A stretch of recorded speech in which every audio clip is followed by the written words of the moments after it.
நல்ல படம்க்கா. ஆனாடி செமையா பண்ணியிருக்கேன். அவங்க ரொம்ப சின்ன ரோல் ஆனால் நல்லா பண்ணியிருக்காங்க. 3.54.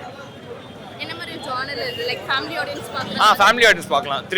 த்ரில்லர் மாதிரி, எட்ஜ் ஆஃப் தி சீட் மாதிரி. படம் ஒரு ஒன் டைம் வாட்ச் பண்ணுவோம். எனக்கு தேரே இஷ்மின், அப்புறம் குபேரா, அப்புறம் இட்லி கடை, இதெல்லாம் ரொம்ப பிடிச்சிருந்தது. அது கூட கம்பேர் பண்ணால் எனக்கு இந்த படம் கொஞ்சம் பிலோ சாட்டிஸ்ஃபேக்ஷன் தான் மேம். மியூசிக்லாம் சூப்பராக இருந்தது மேம். ஒரு சாங் 2 சாங் வச்சாலும் நச்சுன்னு வச்சுருக்காங்க. கிளைமேக்ஸில் நல்ல சாங்கு, அந்த சாமி சாங்கு சூப்பர் சாங்கு. அப்புறம் ஃபர்ஸ்ட் ஹாஃபில் எமோஷனலாக இருந்தது, எல்லாம் ஓகே. ஃபர்ஸ்ட் ஹாஃபில் இருந்த கான்சன்ட்ரேஷன் செகண்ட் ஹாஃபில் கொடுத்துருந்தா இன்னும் கொஞ்சம் பெட்டராக இருந்திருக்கும் மேம். அவர் தாறுமாறாக நடிச்சிருக்காருமா. அந்த கனெக்ட் சூப்பராக இருக்கு.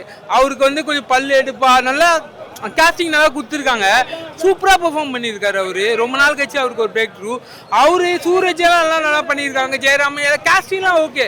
ஸ்டோரியில் கொஞ்சம் கான்சென்ட்ரேட் பண்ணியிருக்கலாம். மூவி சூப்பராக இருந்துச்சு. ஒரு நல்லா இருந்துச்சு. Dhanush sir acting, Mamitha ma'am ஆக்டிங்லாம் நல்லா இருந்துச்சு. ஃபேமிலி ஆடியன்ஸ் எல்லாரும் பார்க்கலாம். நல்லா விறுவிறுப்பாக கொண்டு போயிருந்தாங்க. ஸோ நல்லா இருந்துச்சு படம். நல்லா நம்ம பேங்க்ஸில் நடக்கிற லோன்ஸ் பற்றின பிரச்சனைகள்லாம் நல்லா சொல்லியிருந்தாங்க. படம் நல்லா பார்க்கலாம், ஒரு வாட்டி பார்க்கலாம். நல்லா இருந்துச்சு சூப்பராகவே. அந்த டேரக்டரோட போர்த்தொழில் லுக், அந்த ஸ்க்ரீன் ப்ரெசன்ஸ் இருந்துச்சு. சூப்பராக இருக்குது படம், பார்க்கலாம்.